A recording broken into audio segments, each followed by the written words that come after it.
নবী করিম সাল্লাল্লাহু আলাইহি সাল্লামের মাতার ইন্তিকাল।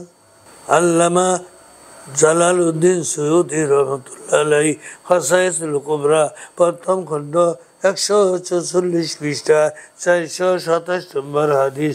হযরত উম্মে সুমাআ বিনতে রিহাম রাদিয়াল্লাহু থেকে বর্ণিত, তিনি বলেন, قالت شهدت آمنة أم رسول الله صلى الله عليه وسلم في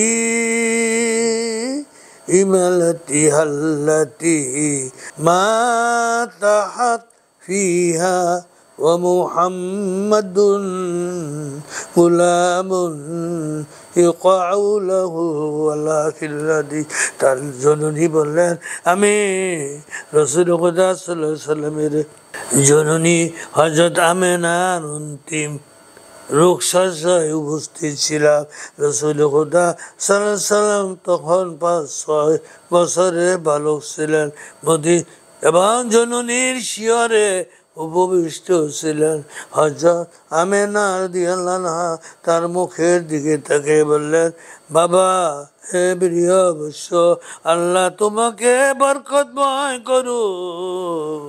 এরপর পরই রাসূল খুদা সাল্লাল্লাহু আলাইহি সাল্লামের 6 বছর বয়স্ককালে মা আমেনা রাদিয়াল্লাহু আনহা ইন্তেকাল করে।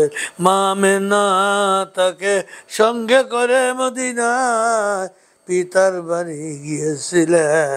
প্রত্যাবর্তনের পথে মক্কা মদিনার মাঝখানে মস্তরার নিকটবর্তী আবওয়া নামক স্থানে এসে রোগাক্রান্ত হয়ে পড়েন এবং কিছুদিন রোগ ভোগ করে এখানে ইন্তেকাল করেন।